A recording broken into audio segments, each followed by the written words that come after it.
Iya, Bos. Siap, Ya, Bro.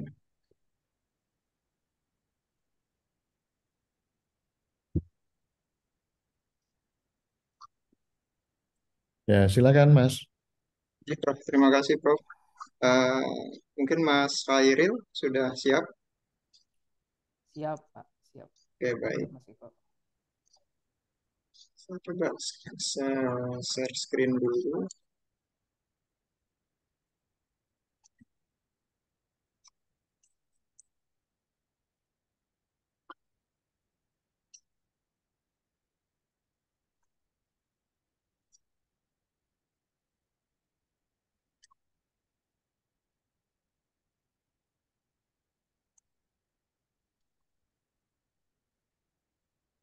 Silakan, Mas Khairil. Bismillahirrahmanirrahim. Assalamualaikum warahmatullahi wabarakatuh. Terima kasih kepada Prof. dan Mas Eko. Kali ini saya akan mempresentasikan chapter 15, yaitu pedoman navigasi e-learning. Lanjut, Mas Eko. Jadi di topik ke-15 ini, di chapter 15 ini adalah Belum kurang kenceng Mas. pendengaran. Belum. Cek, cek, kedengaran nggak? Sudah, Mas. Udah ya? Bimbingan. Iya. Jadi di sini topiknya outline-nya itu kendali siswa PS kendali program, kemudian eh, apakah siswa membuat keputusan instruksional yang baik, dan kemudian ada di sini 5 prinsip, yaitu yang pertama memberikan kendali kepada siswa yang berpengalaman, kemudian yang kedua membuat kegiatan instruksional penting sebagai default, kemudian yang ketiga pertimbangan sebagai alternatif kendali siswa, kemudian yang keempat memberikan kendali cepat kepada semua siswa. Yang terakhir yaitu menawarkan dukungan navigasi dengan hypermedia. Next. Jadi di sini ada kendali siswa dan kendali program. Di mana kendali siswa itu yaitu eh, eh, semua kontrolnya itu hak penuh kepada siswa. Jadi siswa itu bisa memilih materi-materi yang diinginkan. Kemudian kendali program yaitu berlangsung yaitu sesuai dengan alur yang ada dalam program tersebut. Contohnya di kendali program ini seperti ketika kita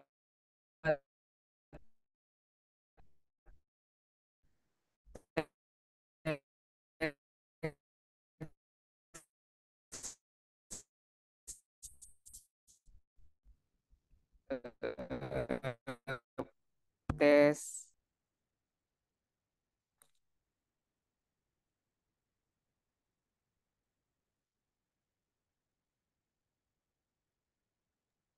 Halo, Mas Khairil.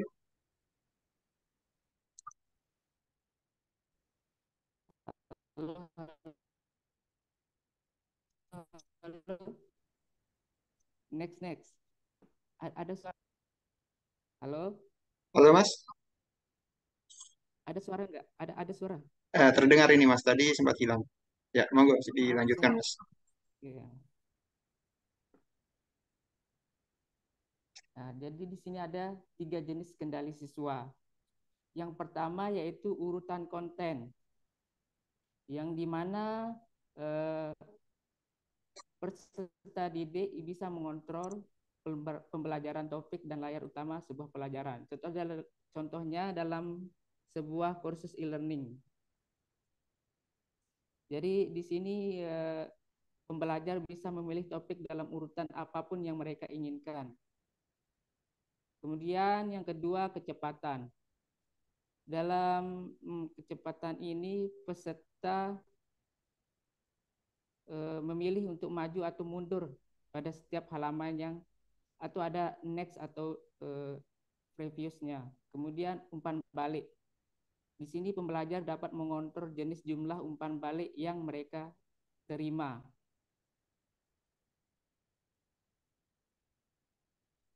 Next. Jadi contohnya seperti ini ya.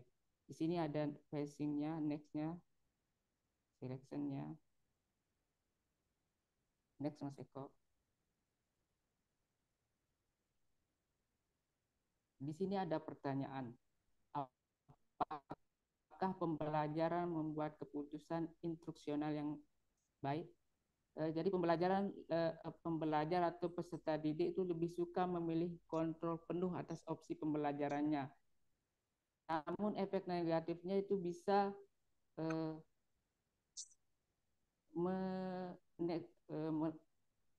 efek negatifnya itu bisa meloncat atau ke materi-materi yang belum mereka mengerti. Next. Jadi sini ada prinsip yang ke-1 yaitu berikan kendali kepada peserta didik yang berpengalaman. Jadi prinsip ini menyarankan agar peserta didik yang berpengalaman diberikan lebih banyak kendali dalam memilih opsi pembelajaran mereka. Sementara peserta didik pemula atau yang kurang berpengalaman diberikan lebih banyak panduan dan bimbingan. Jadi di sini instruktur atau pembimbing itu bisa membimbing sesuai dengan peserta didik, kemampuan peserta didik. Next.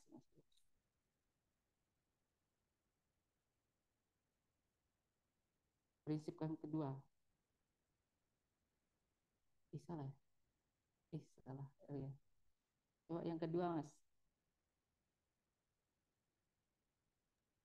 Ya, langsung ketiga, Mas. Langsung ketiga ya? Iya. Coba next lagi. Nah, ini yang kedua salah ya. Jadi yang ini prinsip yang kedua itu membuat kegiatan pembelajaran penting sebagai default.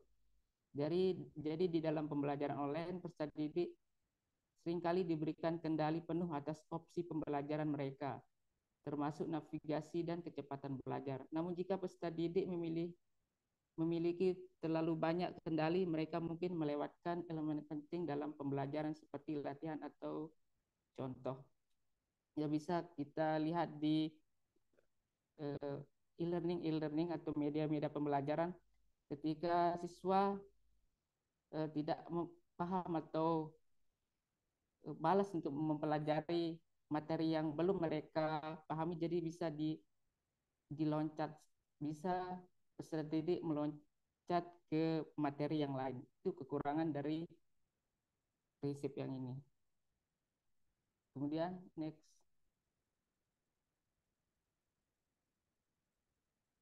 Yang ketiga ya Mas.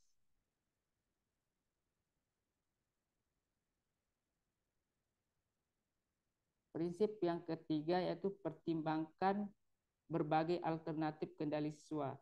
Di sini ada 3, yaitu shared control. Program instruksional membuat beberapa keputusan dengan menyajikan siswa beberapa opsi yang dapat di mana siswa dapat memilih satu atau lebih. Jadi di sini siswa dibimbing oleh instruktur pembimbing. Kemudian advisement yaitu menggunakan saran. Setelah siswa menyelesaikan latihan, sistem akan menawarkan kepada siswa tentang tugas apa yang mungkin mereka bisa pilih selanjutnya. Yang ketiga, recommender system, yaitu rekomendasi terkait hasil belajar siswa dalam atau berbentuk peringkat. Next. Prinsip keempat yaitu memberikan kendali tempo kepada semua siswa. Sebagian besar program e-learning asinkronus memungkinkan siswa untuk melanjutkan pembelajaran sesuai kecepatan mereka sendiri dengan menekan tombol next. Jadi sini ada tombol lalu navigasi yang ada next-nya atau previous-nya. Next. Prinsip kelima yaitu menawarkan dukungan navigasi dalam lingkungan hypermedia. Jadi sini instruktur atau pembimbing menyediakan dukungan navigasi yang memadai dalam lingkungan hypermedia. Lingkungan hypermedia itu lingkungan pembelajaran online yang terdiri dari berbagai jenis media seperti teks, gambar, video, dan audio yang terhubung melalui hypermedia. Jadi contohnya seperti di Bismart gitu.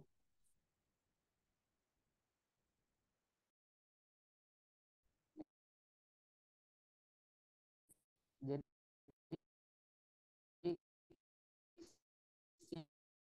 kesimpulan dari chapter 15 yaitu bagaimana prinsip-prinsip pembelajaran online belajar memberikan ya, kemudian mempertimbangkan bentuk kendali peserta didik yang alternatif untuk meningkatkan efektivitas pembelajaran dan memaksimalkan potensi peserta didik.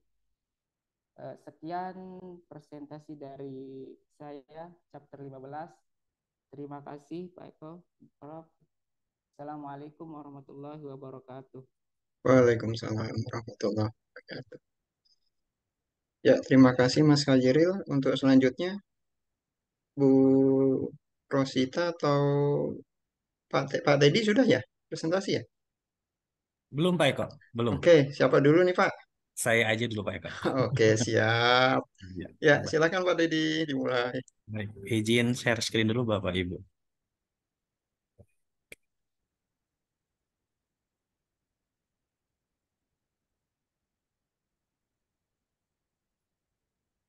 Sudah muncul ya Pak Eko ya? Siap, di layar saya sudah terlihat Pak. Baik, terima kasih Pak Eko. Bismillahirrahmanirrahim. Assalamualaikum warahmatullahi wabarakatuh. Baik, pada kesempatan ini saya akan mencoba memaparkan review dari chapter 17 kaitannya dengan belajar dengan game komputer. Ini pembahasan ini dimulai nanti dari pendahuluan apa itu game, kemudian fungsinya buat apa, kemudian berikutnya adalah akan membahas kaitannya tentang penelitian, kaitannya tentang bagaimana pengembangan sebuah game untuk pendidikan. Baik, saya mulai dari pendahuluan terlebih dahulu. Dalam The Ultimate History of Video Games, Stephen Kane 2001 menunjukkan bagaimana permainan komputer mulai dari Pac-Man, Tetris, hingga Legend of Zelda pada awalnya dirancang untuk hiburan. Jadi di sini ditegas bahwa pertama kali game itu dibuat adalah sebagai media untuk hiburan. Kemudian muncul satu pemikiran, apakah mungkin untuk menggunakan permainan untuk mengajarkan konten akademis? Dan ini luar biasanya ternyata edugame ini atau game edukasi ini bukan sesuatu yang baru ya. Ternyata Abbott di 1970 itu pernah membuat dalam buku kecil klasiknya itu menuliskan tentang serious games. Nah, kemudian selama beberapa tahun terakhir, bukti telah dikumpulkan untuk menjawab pertanyaan ini, termasuk laporan terbaru dari Dewan Riset Nasional yang berjudul Pembelajaran Sains Melalui Permainan dan Simulasi Komputer, dan diikuti oleh penelitian-penelitian lainnya bagaimana membuktikan sebuah game ini berperan di dalam proses pembelajaran. Nah, kemudian dari hasil penelitian ini banyak klaim kuat yang dibuat mengenai nilai permainan untuk meningkatkan pembelajaran, termasuk penggunaan permainan untuk pelatihan orang dewasa. Tetapi ada juga beberapa yang mengatakan bahwa dalam mengambil pendekatan berbasis bukti, itu direkomendasikan pendekatan yang lebih hati-hati terhadap pelatihan yang berbasis permainan atau games. Karena ternyata tidak semua game edukatif ini memiliki efektivitas yang sama. Baik, kemudian kaitannya tentang pengembangan games ini, penelitian tentang pembelajaran dengan game komputer itu di Mayer 2014 itu terbagi menjadi 3 jenis penelitian games. Yang pertama adalah nilai tambah, di mana pertanyaan penelitiannya adalah fitur manakah yang meningkatkan efektivitas permainan komputer. Kemudian konsekuensi kognitif, apakah bermain game itu meningkatkan keterampilan kognitif. Yang ketiga adalah perbandingan media, apakah game lebih efektif dibandingkan dengan media konvensional. Baik, saya coba bahas satu demi satu, yaitu kaitan dengan penelitian nilai tambah dengan pertanyaan penelitian, fitur apakah yang meningkatkan efektivitas game. Nah, di dalam buku tersebut, pengembangan permainan dengan menggunakan komputer itu digambarkan satu games, cara kerja rangkaian listrik, di mana di situ diberikan satu games yang dimainkan berupa base version, artinya dia hanya berupa aplikasi atau game tentang cara kerja listrik tanpa ada fitur tambahan gitu. Jadi dia hanya petunjuk memainkan tanpa ada fitur tambahan. Kemudian mulai ditambahkan adanya satu coaching atau panduan yang ditambahkan di dalam game. Kemudian ditambahkan lagi ada self explanation question ditambahkan di situ, artinya adalah ada panduan mandiri berupa pertanyaan. Ini sudah mulai ada tambahan. Nah, kemudian dari apa yang dilakukan ini ada kelompok yang mengerjakan base version, kemudian ada yang menambahkan atau menggunakan setelah ditambahkan nilainya. Nah, dari hasil penelitian ini ternyata dihasilkan bahwa grup yang memainkan games yang sudah ditingkatkan gitu ya, ini mengalami kenaikan nilai akhirnya dari 6 menjadi 8 dengan simpangan deviasi tetap sama 4. Nah, ketika diukur effect size-nya itu 8 kurang 6 dibagi 4 hasilnya adalah 0,5. Nah, penambahan fitur ini ternyata meningkatkan kinerja dengan ukuran efek 0,5. Nah, peningkatan sebesar ini menunjukkan bahwa intervensi mempunyai kepentingan praktis dalam pendidikan dan pelatihan. Jadi ternyata adanya fitur tambahan di dalam games itu bisa meningkatkan intervensi terhadap proses pembelajaran. Nah, kemudian ini yang kemudian dilakukan penelitian lanjutnya terhadap masing-masing fitur gitu ya. Dan diberikanlah bahwa ada 5 fitur yang kemudian bisa menambah nilai tambah di dalam games yang dimainkan. Yang pertama adalah adanya fitur pelatihan. Ini memberikan penjelasan atau saran. Ini tingkat buktinya adalah moderat, artinya pertengahan. Kemudian adanya penjelasan secara mandiri, ini memberikan pertanyaan yang meminta pemain untuk menjelaskan atau memilih penjelasan dari menu, itu efeknya kuat. Kemudian ada pelatihan, di sini disediakan aktivitas sebelum pertandingan, mungkin di sini ada sebelum soal diberikan gitu ya, atau sebelum gamenya dimainkan. Ini moderat. Kemudian ada modality, disajikan kata-kata dalam bentuk lisan. Ini sepertinya pernah dibahas di pertemuan sebelumnya bahwa manusia memiliki dua channel ya, sehingga ketika tidak semuanya harus dalam bentuk kalimat atau kata-kata, ketika ada bentuk lisan maka akan terbagi gitu ya, terbagi sehingga tidak menjadi beban di salah satu channelnya. Kemudian tingkat buktinya kuat. Kemudian ada personalisasi, ini juga pernah dibahas di sebelumnya, bahwa kata-kata yang disajikan di dalam game ini sebisa mungkin adalah gaya percakapan. Baik, kemudian ini rangkuman akhir dari nilai tambah, bahwa penelitian nilai tambah ini mengkaji isu fitur mana yang meningkatkan efektivitas pembelajaran permainan komputer dengan cara membandingkan hasil pembelajaran orang-orang yang memainkan game versi dasar dengan mereka yang memainkan versi game yang disempurnakan. Kemudian penelitian yang memiliki nilai tambah menunjukkan bahwa dalam beberapa kasus efektivitas pembelajaran permainan edukasi dapat ditingkatkan dengan menambahkan pelatihan, penjelasan mandiri, pre-training, kemudian modalitas dan personalisasi. Nah, yang kedua adalah penelitian konsekuensi kognitif. Apakah bermain game meningkatkan keterampilan kognitif? Ini sama, memainkan game dibagi 2 kelompok, di mana ada yang satu kelompok base group, artinya menggunakan satu permainan yang tanpa ditingkatkan, permainan dasarnya. Kemudian ada di sini, maaf, yang pertama adalah bermain game, yang kedua adalah dengan menggunakan media yang lain tanpa menggunakan game gitu ya, maaf. Di sini kita lihat bahwa hasil pengukuran itu berupa post-test atau kemudian perolehan post-test yang didasarkan terhadap pretest yang dilakukan. Ini betul-betul mengukur kemampuan kognitif yang tadi mungkin Prof juga menyampaikan bahwa ada berupa soal yang diberikan kepada peserta didik. Ternyata di sini dilihat bahwa terjadi kenaikan dari 13 menjadi 16 untuk yang memainkan games, kemudian diperoleh efek size-nya adalah 0,75. Nah, ukuran angka ini menunjukkan bahwa ada pengaruh yang signifikan dari penggunaan media games dalam meningkatkan keterampilan kognitif. Nah, kemudian nah ini apakah bermain game ini meningkatkan keterampilan kognitif, kemampuan kognitif manakah yang dapat ditingkatkan melalui permainan? Ini ditunjukkan dalam tabel dan ini hasil penelitian ketika beberapa orang gitu ya, user menggunakan dengan game yang bermacam-macam, bukan hanya satu game. Yaitu yang pertama adalah adanya perhatian persepsi, meningkatkan kemampuan perhatian persepsi, dapat dengan cepat memperhatikan dan melacak objek visual di layar. Ini efeknya kuat.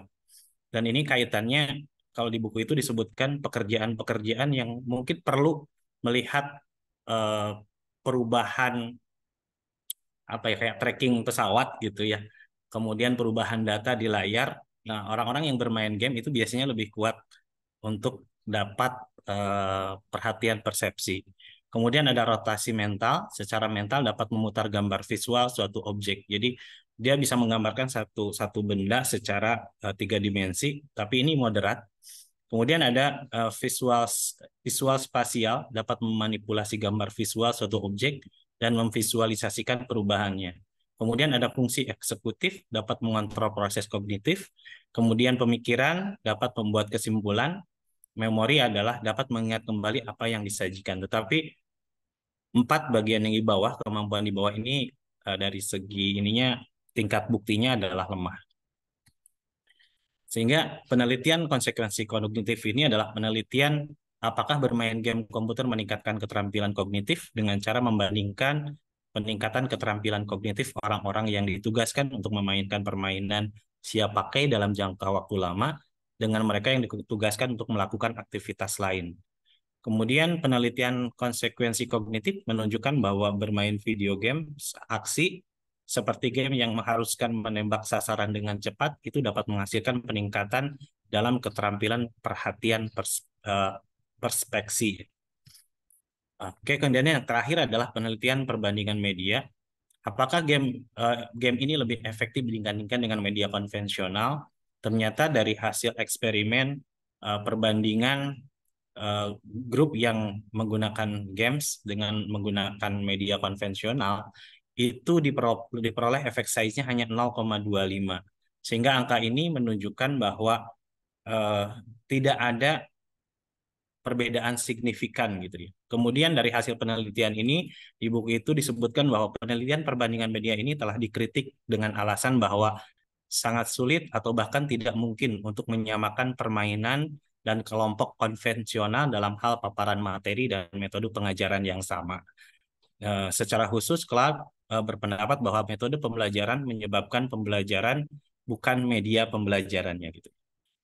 Oke, kemudian secara keseluruhan pendekatan perbandingan media belum memberikan bukti yang meyakinkan yang mendorong kita untuk mengubah semua bentuk pengajaran tradisional menjadi permainan.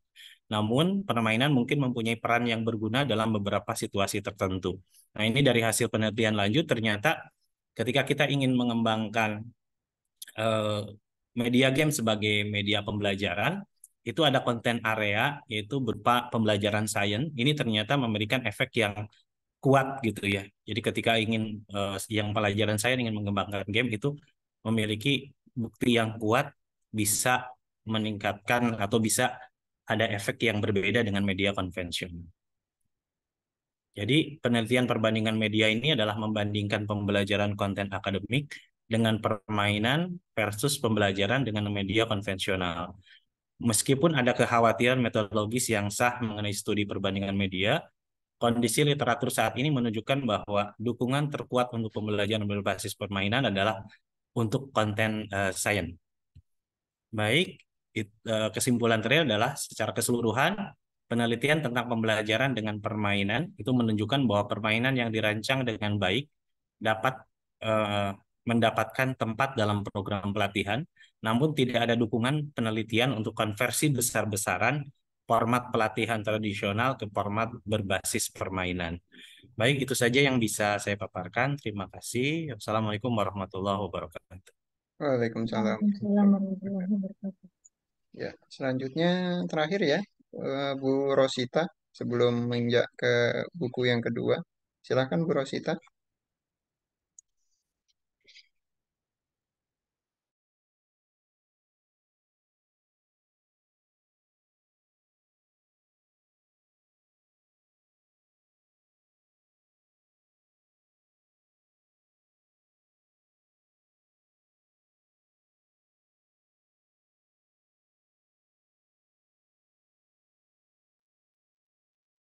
Halo Ibu, Bu Rosita. Nampaknya tidak ada Pak Eko. Oke, nampaknya tidak ada ya. Kalau begitu kita lanjut ke buku punyanya yang kedua ya, punyanya Kan dan bukunya Konrad ya. Silakan. Yang pertama, ini kelompoknya Mbak Nesti dan Mas Ari. Monggo, mau dipaparkan bergantian boleh, satu-satu juga boleh. Atau gimana Prof? Baiknya Prof, karena satu buku ini ada dua orang. Mohon petunjuknya Prof. Ya, boleh kalau mau berurutan juga boleh. Jadi misalnya buku yang pertama, chapter 1 itu kan 2 orang. Ya, mau berturut-turut juga boleh. Atau mungkin 1 orang presentasi buku A dan buku B itu juga boleh. Ya, bebas saja yang enak yang mana. Tapi kalau biar runtut sih menurut saya ya satu buku dihabiskan dulu, nanti satu buku berikutnya setelahnya itu Oke Prof. biar kita yang mendengarkan juga nah oh satu buku 1, 2, 3 dan seterusnya udah tuntas nanti baru pindah ke buku yang kedua. Ya, baik Prof. Terima kasih Prof.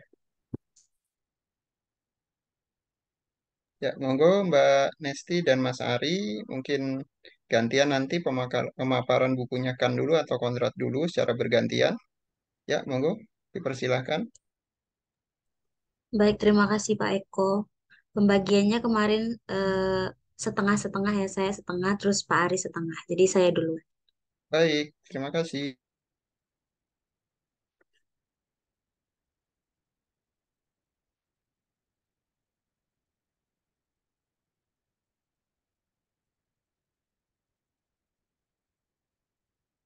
Oke, teman-teman, hari ini saya akan memaparkan chapter pertama buku Managing E-Learning Design, Delivery, Implementation, and Evaluation dari Kan. Yang pertama itu tentang apa itu e-learning. Nah, dalam buku ini istilah e-learning digunakan untuk mewakili pembelajaran yang terbuka, fleksibel, dan terdistribusi. Merancang e-learning untuk lingkungan pembelajaran terbuka, fleksibel, dan terdistribusi adalah merupakan hal yang baru bagi banyak dari kita. Banyak faktor-faktor yang harus dipertimbangkan dalam menciptakan lingkungan belajar yang terbuka, terdistribusi, dan fleksibel yang efektif bagi para pelajar di seluruh dunia. E-learning dapat dipandang sebagai pendekatan inovatif untuk memberikan lingkungan belajar yang dirancang dengan baik, berpusat pada peserta didik, interaktif, dan terfasilitasi kepada siapa saja, di mana saja, kapan saja, dengan memanfaatkan atribut dan sumber daya dari berbagai teknologi digital bersama dengan bentuk materi pembelajaran lainnya. Selanjutnya, terbuka, fleksibel, dan lingkungan belajar terdistribusi. Menurut Calder dan McCullen, definisi umum dari pembelajaran terbuka adalah belajar pada waktu, kecepatan, dan tempat Anda sendiri. Ellington mencatat bahwa pembelajaran terbuka dan fleksibel memungkinkan peserta didik untuk memiliki suara tentang bagaimana, di mana, dan bagaimana, dan ini maaf typo, bagaimana, di mana, dan kapan pembelajaran berlangsung. Pembelajaran terdistribusi adalah model instruksional yang memungkinkan instruktur siswa dan konten berada di lokasi yang berbeda dan tidak terpusat sehingga instruksi dan pembelajaran terjadi tanpa tergantung pada waktu dan tempat. Model pembelajaran terdistribusi dapat digunakan dalam kombinasi dengan tradisional, dengan kursus pembelajaran jarak jauh tradisional ataupun dapat digunakan untuk menciptakan ruang kelas yang sepenuhnya virtual. Ini gambaran dari eh, open, flexible, distribute, dan di tengah-tengah itu ada e-learning. Oleh karena itu, keterbukaan adalah masalah teknis, fleksibilitas adalah masalah desain. Internet pada dasarnya mendistribusikan sumber daya dan informasi, menjadikannya alat pilihan bagi mereka yang tertarik untuk memberikan instruksi menggunakan model pembelajaran terdistribusi. Selanjutnya, instruksi tradisional dan e-learning. Desain dan format e-learning yang terbuka, fleksibel, dan terdistribusi dapat berbeda dengan pengajaran di ruang kelas tradisional. Ruang kelas tradisional memiliki batasan ruang. Instruksi tradisional memerlukan pembelajaran sebagai sebuah sistem yang tertutup, yang terjadi dalam batas-batas ruang kelas, sekolah, buku pelajaran, karya wisata, dan sebagainya. Di sisi lain, learning memperluas batas-batas pembelajaran sehingga pembelajaran dapat terjadi di ruang kelas, di rumah, dan di tempat kerja. Ini adalah bentuk pendidikan yang fleksibel karena memberikan pilihan bagi peserta didik dalam hal di mana dan kapan mereka dapat belajar. Sistem e-learning yang nggak kelihatan. Bentar ya. Sistem e-learning yang berfokus pada pelajar. Moore 1998 menyatakan tujuan kita sebagai pengajar adalah memusatkan perhatian pada pembuatan kursus dan pengalaman belajar lainnya yang akan memberdayakan siswa kita untuk belajar secara penuh, efektif, efisien, dan dengan kepuasan yang bermanfaat. Keberhasilan dalam sistem e-learning melibatkan proses yang sistematis dalam perencanaan, merancang, mengevaluasi, dan mengimplementasikan lingkungan pembelajar online di mana pembelajaran secara aktif dibina dan didukung. Sistem e-learning seharusnya tidak hanya bermakna bagi peserta didik, tetapi justru juga harus bermakna bagi semua pemangku kepentingan, termasuk instruktur, staf layanan dukungan, dan institusi. Sebagai contoh, sebuah sistem e-learning akan lebih bermakna bagi para peserta didik apabila mudah diakses, terorganisir, dan dengan jelas, ditulis dengan baik, dan disajikan secara otoritatif, berpusat pada peserta didik, terjangkau, efisien, fleksibel, dan memiliki lingkungan belajar yang lingkungannya memfasilitasi pembelajaran.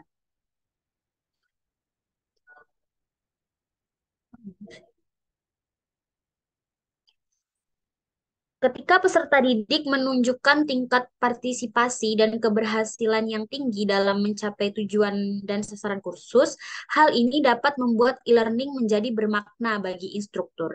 Akhirnya, jika e-learning memberikan layanan yang baik bagi peserta didik, tingkat kepuasan peserta didik cenderung meningkat, kualitas pengajaran dengan semua layanan dukungan, dan tingkat putus sekolah akan relatif rendah.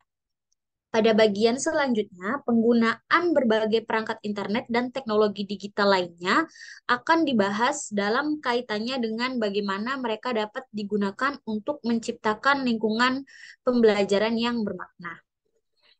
Sekian dari saya. Terima kasih. Akan dilanjutkan oleh Pak Ari. Silakan Pak Ari.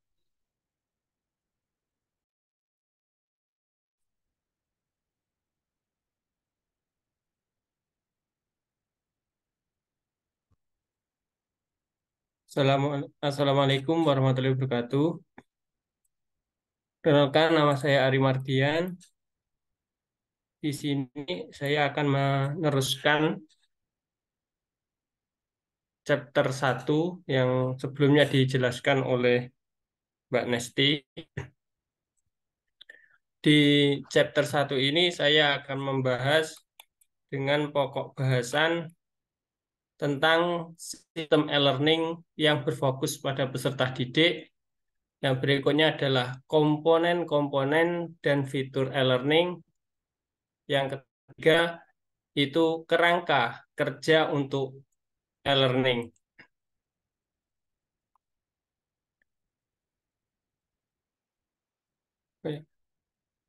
Ini sudah terlihat jelas nih dari situ. Sampun Mas, sampun.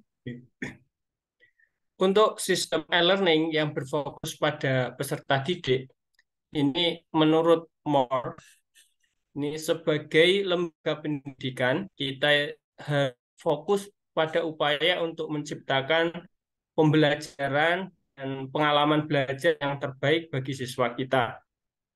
Hal ini bertujuan agar mereka dapat belajar dengan baik, efisien, dan merasa puas. Mereka merupakan tugas kita sebagai profesional dalam bidang pendidikan untuk belajar bagaimana memanfaatkan lingkungan belajar sebaik mungkin agar dapat mendukung proses pembelajaran siswa dan mengurangi faktor-faktor yang dapat menghambat di lingkungan tersebut. Dari tujuan yang berfokus pada peserta didik itu dalam sistem e-learning itu ada beberapa sistem yang melibatkan proses sistematis perencanaan, perancangan, evaluasi, dan penerapan lingkungan pembelajaran online. Dalam pembuatan sistem e-learning, seorang desainer e-learning itu harus memberikan kebermanaan kepada peserta didik. Misalnya, sistem e-learning itu lebih mungkin bermakna bagi peserta didik ketika mudah diakses, terorganisir dengan jelas, lalu ditulis dengan baik dan disajikan secara otoritatif, lalu terpusat pada peserta didik, melihat ke karakteristik peserta didiknya, dan disesuaikan karakteristik peserta didiknya. Yang berikutnya keterjangkauan, efisiensi, fleksibel, dan memiliki lingkungan belajar yang difasilitasi. Yang berikutnya komponen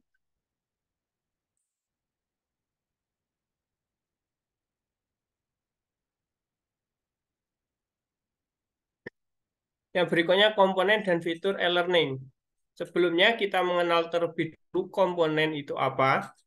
Komponen adalah unsur atau bagian dari suatu keseluruhan yang membentuk dan menyusun sistem struktur atau objek tertentu. Ini menurut Khan 2021.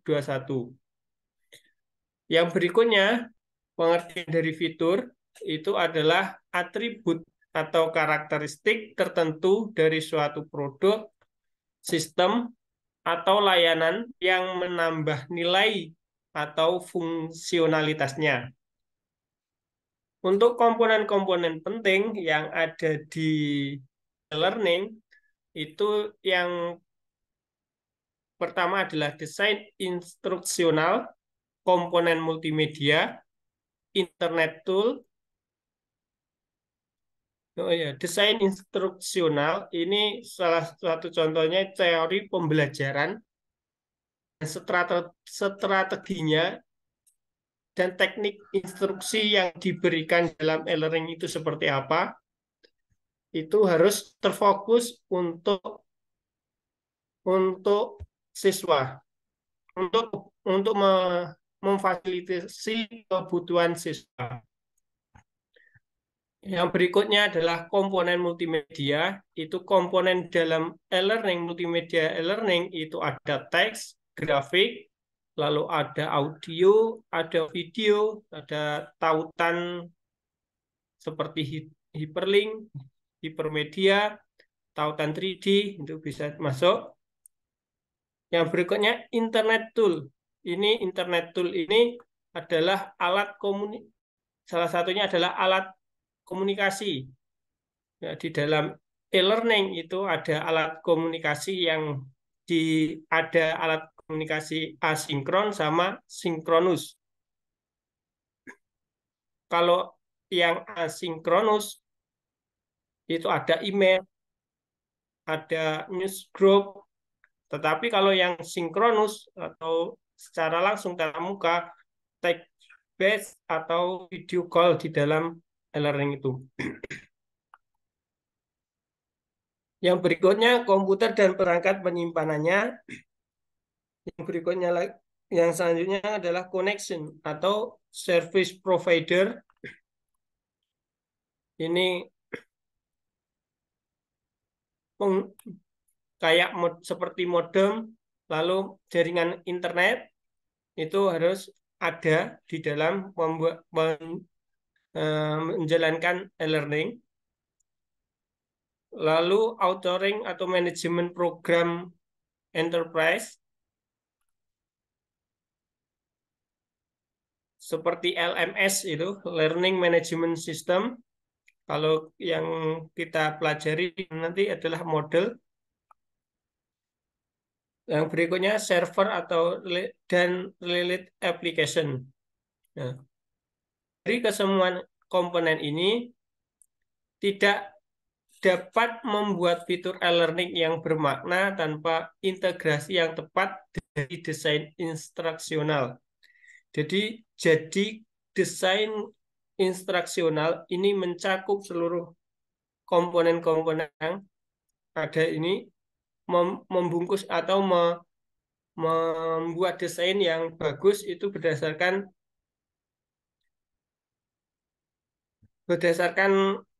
desain dari seorang desainer. Berikutnya fitur dan komponen yang terkait dengan lingkungan e-learning. E-learning fitur ini ada contohnya adalah kemudahan penggunaan. Lalu untuk e-learning komponennya contohnya adalah sistem navigasi tunjuk atau klik standar. Berikutnya adalah antarmuka pengguna umum, mesin pencari atau search engine, hyperlink, dan sebagainya. Lalu ada fitur lagi ini yang interaktif. Contohnya kalau di e-learning komponen ini ada internet tool, hyperlink, server, dan lain sebagainya. Berikutnya ada fitur berbagi keahlian. Ini ada internet yang kita bisa mengembangkan materi-materi yang ada dengan tersambung ke internet atau ke www dan ke www. E-learning fitur berikutnya adalah pembelajaran bersifat pembelajaran yang kolaboratif menggunakan komponen alat internet atau desain instruksional. Yang berikutnya adalah autentik. Ini bisa menggunakan internet dan instruksional desain juga. Lalu e-learning fitur lagi adalah kemudahan pengguna. Di dalam e-learning ada kemudahan pengguna dengan, maaf ini tipe ya. Yang berikutnya adalah kontrol peserta didik. Nah, kontrol peserta didik ini ada internet tool, authoring program, hyperlink, dan lain sebagainya. Yang terakhir itu adalah kerangka kerja untuk e-learning. Di dalam kerangka kerja e-learning ini menurutkan ada 8 dimensi kerangka kerja. Yang pertama itu ada institution atau kelembagaan. dimensi kelembagaan ini berkaitan dengan masalah urusan administrasi, urusan akademik, dan layanan yang terkait e-learning. Berikutnya ada pedagogik.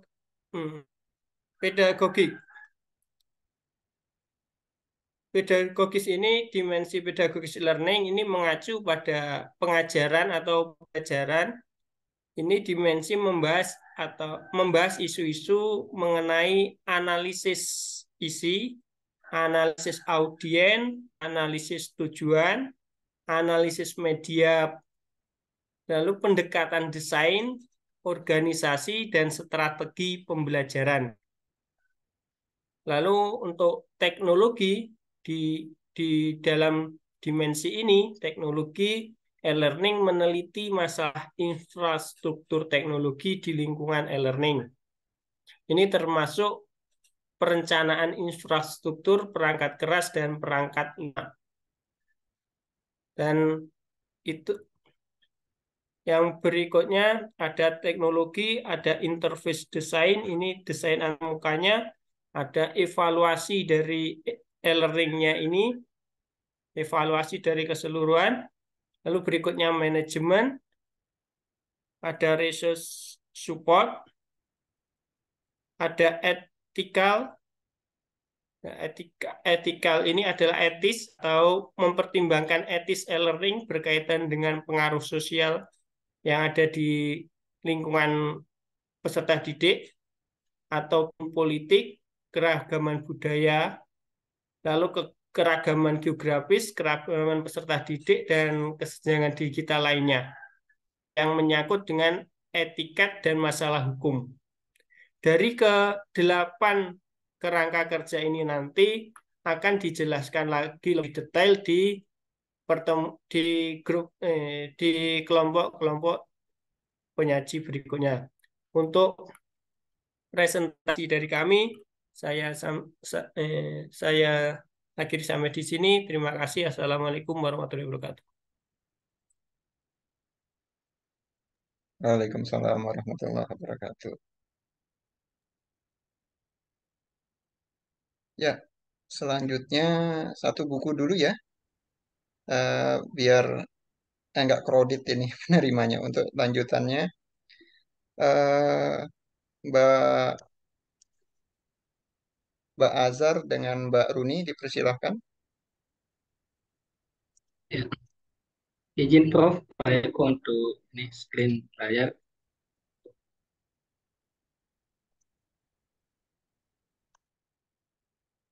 Baik, Assalamualaikum warahmatullahi wabarakatuh. Selamat sore. Kami dari kelompok 2 akan mempresentasikan chapter 2 dari buku manajemen e-learning strategis, design, delivery, implementation, dan evaluation. Kebetulan untuk chapter 2 ini saya berbagi dengan Bu Ahirni. Baik, isu yang dibahas di chapter 2 yakni institutional isu, yakni isu institusional. Institusi harus mengembangkan rencana strategis dan komprehensif agar e-learning yang dicetuskan dapat sukses. Nah, institusi seharusnya siap untuk menyediakan pendidikan dan pelatihan berkualitas tinggi dengan sumber daya pembelajaran terbaik dan layanan pendukung. Dimensi institusional dari e-learning berkaitan dengan masalah-masalah urusan administrasi, urusan akademik, dan layanan mahasiswa yang terkait dengan e-learning. Nah, ada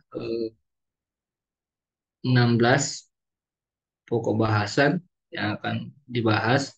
Yang pertama, penilaian kebutuhan, penilaian kesiapan organisasi dan perubahan, kemitraan dengan institusi lain, katalog informasi program dan mata kuliah, pemasaran dan perekrutan, penerimaan, bantuan keuangan, kalender akademik dan jadwal mata kuliah, biaya kuliah dan uang sekolah, pendaftaran dan pembayaran, layanan teknologi dan informasi, desain instruksional dan layanan media, kelulusan, transkrip, dan nilai.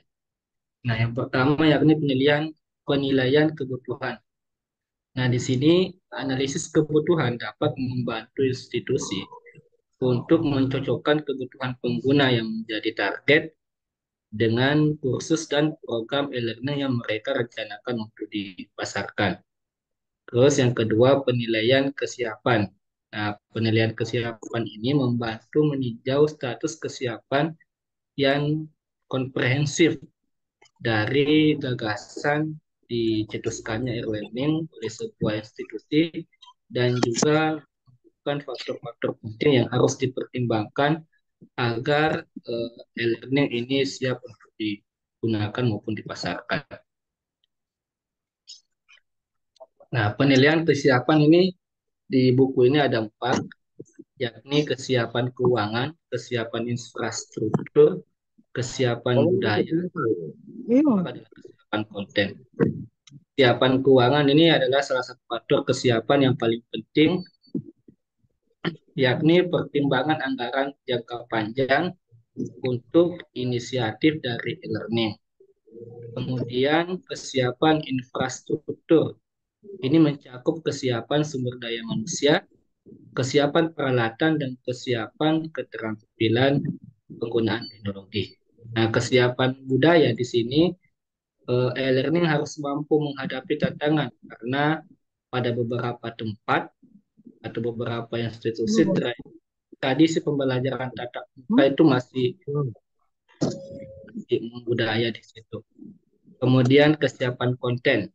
Kesiapan konten e-learning disusun berdasarkan tujuan-tujuan dari sebuah proyek learning. Jadi dia disusun tujuan-tujuan. Konten e-learning dapat mencakup berbagai komponen multimedia, mas audio, video, dan animasi. Kemudian yang ketiga yakni organisasi, yakni penyebaran, adopsi, dan implementasi inovasi. E-learning adalah suatu inovasi dalam pembelajaran yang dapat dimanfaatkan oleh berbagai kalangan pembelajar secara terbuka, fleksibel, dan merata. Sehingga institusi seharusnya menggunakan strategi penyebaran, adopsi, dan implementasi untuk inisiatif e-learning. Nah, di sini di penyebaran dan adopsi terdiri dari penyebaran informasi tentang inisiatif e-learning yang perlu dilakukan dengan membentuk tim yang terdiri dari orang-orang yang paham akan teknologi. Tim ini berperan memberi pemahaman kepada orang-orang yang akan dampak teknologi yang baru dan nilai dari manfaat dan penerapannya. Kemudian, penyebaran e-learning dimulai dengan menggunakan survei dan wawancara untuk mengidentifikasi anggota fakultas, staf pelatihan, staf pendukung dalam suatu instansi yang dijadikan sebagai panutan dalam penggunaan teknologi. Ini menurut Jennings dan Dritton tahun 1997. Yang selanjutnya adalah institusi seharusnya mengeksplorasi masalah-masalah yang dapat menjadi hambatan dalam adopsi e-learning. Nah, Passmore menganalisis beberapa hambatan yang membatasi partisipasi fakultas universitas dalam pendidikan jarak jauh. Dia membahas 3 hambatan terhadap pengiriman kursus berbasis web yang dihadapi oleh anggota fakultas universitas. Apa itu? Yakni yang pertama akses terbatas dan pengalaman dengan sumber daya untuk desain, pengembangan, dan pengiriman berbasis web. Yang kedua adalah ketidakpastian tentang status kekayaan intelektual yang diciptakan untuk kursus yang berbasis web. Dan yang ketiga adalah kurangnya sistem penghargaan yang terkait dengan inovasi dalam pembelajaran. Nah, sedangkan untuk implementasinya, Eli tahun 1999 mengidentifikasi 8 kondisi umum dari implementasi inovasi teknologi pendidikan yang diklaim berhasil. Yakni pertama, ketidakpuasan dengan status quo atau keadaan yang sekarang yang tetap. Kemudian pengetahuan dan keterampilan yang diperlukan oleh pengguna inovasi, kemudian sumber daya yang diperlukan agar implementasi berhasil, waktu yang diperlukan untuk memperoleh pengetahuan dan keterampilan merencanakan penggunaan dan beradaptasi, mengintegrasikan dan merefleksikan apa yang mereka lakukan. Kemudian yang kelima, penghargaan atau insentif bagi pengguna inovasi. Yang keenam, pengambilan keputusan bersama dan komunikasi di antara pihak yang terlibat. Kemudian dukungan berkelanjutan untuk implementasi inovasi oleh individu maupun kelompok yang penting dalam organisasi. Dan kedelapan, kepemimpinan organisasi dan kepemimpinan proyek yang terlibat dalam aktivitas sehari-hari. Institusi yang tertarik pada e-learning sebaiknya meninjau 8 kondisi umum ini untuk merencanakan implementasi e-learning mereka. Nah, yang keempat adalah penganggaran dan pengembalian investasi. Ada 3 jenis penganggaran yang terkait dengan e-learning menurut Voucher 1999, yakni desain awal dan pengembangan program. Yang kedua, anggaran mengenai pemasaran dan pendistribusian program. Kemudian, anggaran mengenai pemeliharaan yang berkelanjutan dari program e-learning itu sendiri. Nah, di sini penganggaran dan pengembalian investasi. Program e-learning yang berhasil seharusnya melakukan studi pengembalian investasi atau ROI dan mengembangkan strategi pemasaran yang efektif.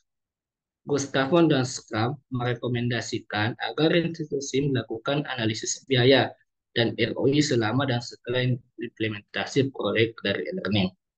Nah, pengembalian investasi dalam e-learning melibatkan perbandingan antara biaya e-learning dan manfaatnya. Nah, di sini ada rumus untuk menghitung pengembalian investasi, yakni manfaat dikurang total biaya per total biaya dikali 100. Terus, Gustavo dan Strum menyarankan hal berikut yang harus dipertimbangkan dalam memperhitungkan biaya dari e-learning. Ada 11, yakni kompensasi instruktur atau gaji, kemudian perjalanan dan uang harian untuk instruktur, kompensasi staf dukungan, kemudian pengembangan program awal, revisi program, yang keenam perolehan peralatan dan perangkat lunak, yang ketujuh pemeliharaan dan peningkatan peralatan dan perangkat, 8 bahan program habis pakai, kemudian biaya pengiriman, biaya operasional lainnya, dan fasilitas opsional. Nah, ada 2 jenis manfaat dalam e-learning, yakni manfaat nyata dan manfaat yang tidak nyata. Kemudian yang kelima adalah kemitraan dengan institusi lain. 2 atau lebih institusi dengan status akademik yang serupa dapat membentuk kemitraan untuk program e-learning. Jadi institusi yang memiliki status akademik yang sama itu dapat bermitra untuk membentuk e-learning. Contohnya institusi yang bergerak di bidang pendidikan itu bisa bermitra dengan institusi lain yang bergerak di bidang pendidikan untuk mengembangkan sebuah e-learning. Kemudian mereka dapat memasarkan kursus e-learning satu sama lain kepada mahasiswa mereka. Merancang e-learning bermakna membutuhkan banyak usaha dan waktu sehingga akan lebih baik menawarkan program yang dilakukan secara bersama. Nah, di sini contohnya di Universitas of British Columbia di Kanada memiliki kemitraan dengan Universitas of Queensland dan The University of Melbourne dalam ilmu pertanian menurut BTS 2021. Nah, katalog yang keenam adalah katalog informasi khusus dan program. Di sini meliputi informasi umum, kalender akademik dan jadwal kursus, dan uang kuliah dan biaya. Nah, di informasi umum ini, institusi seharusnya menyediakan informasi tentang persyaratan gelar, format kursus, akreditasi, dan transfer kredit yang relevan. Kemudian di katalog itu harus ada kalender akademik dan jadwal kursus, di mana institusi seharusnya menyediakan daftar lengkap kursus, eh, durasi waktunya, tanggal mulai pelaksanaan kursus dan tanggal berakhirnya, dan yang sebagainya. Kemudian uang kuliah dan biaya. Nah, institusi yang menawarkan kursus e-learning seharusnya menyediakan informasi terbaru tentang uang kuliah dan biaya untuk kursus e-learning mereka. Next, pemasaran dan rekrutmen. Institusi dapat menyediakan testimoni dari para pembelajar tentang seberapa baik kursus dan program tersebut dirancang untuk pembelajaran. Jadi, testimoni ini biasanya diberikan oleh orang-orang yang pernah menggunakan eh, e-learning tersebut, tentunya tidak lain agar bisa menarik minat dan kepercayaan bagi calon pengguna e-learning. Kemudian agar dapat diketahui oleh sebanyak mungkin calon pembelajar perlu membuat informasi akurat dan terbaru tentang penawaran e-learning. Nah, yang selanjutnya institusi seharusnya secara berkala mengumpulkan dan menganalisis data tentang mengapa mahasiswa keluar dari kursus online dan mencari cara untuk meminimalkan tingkat putus sekolah dengan mengatasi faktor-faktor yang berkontribusi pada hambatan tersebut secara sistematis. Kemudian penerimaan mahasiswa.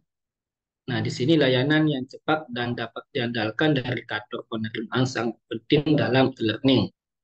Kantor penerimaan seharusnya efisien dan ramah dari sudut pandang hubungan manusia dengan kemampuan teknis. Artinya, kampus penerimaan ini harus memberikan pelayanan yang ramah kepada calon mahasiswa yang akan menggunakan e-learning.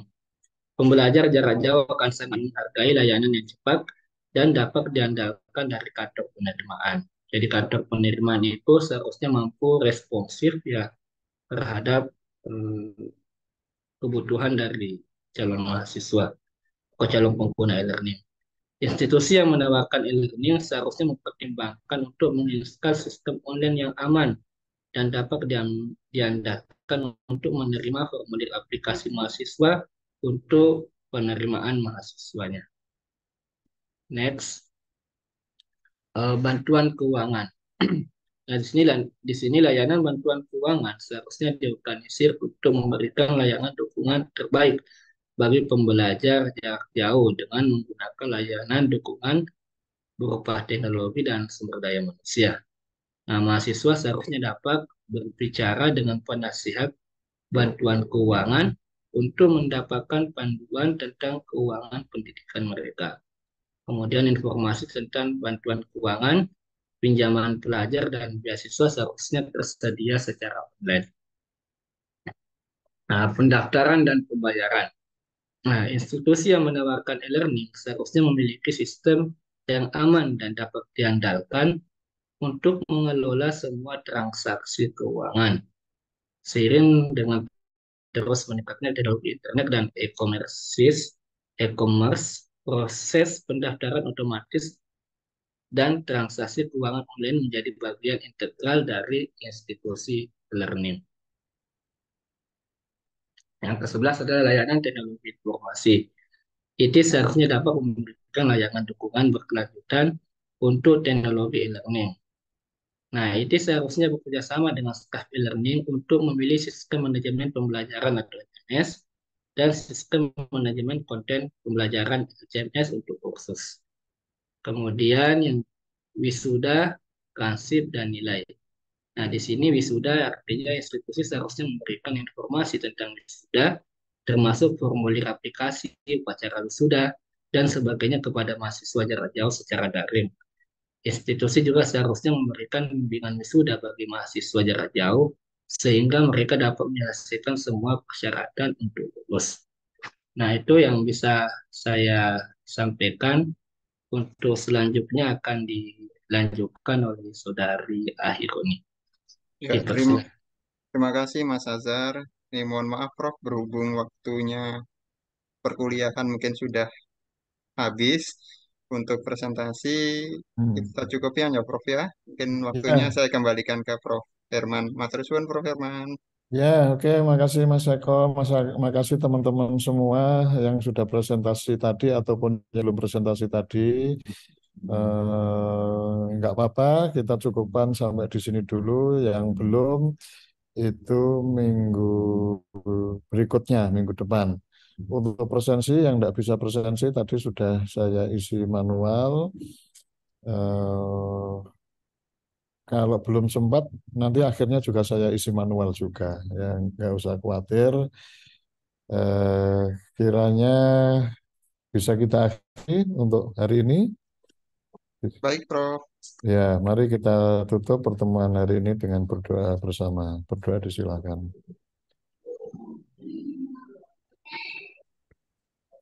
Berdoa cukup. Terima kasih. Assalamualaikum warahmatullahi wabarakatuh.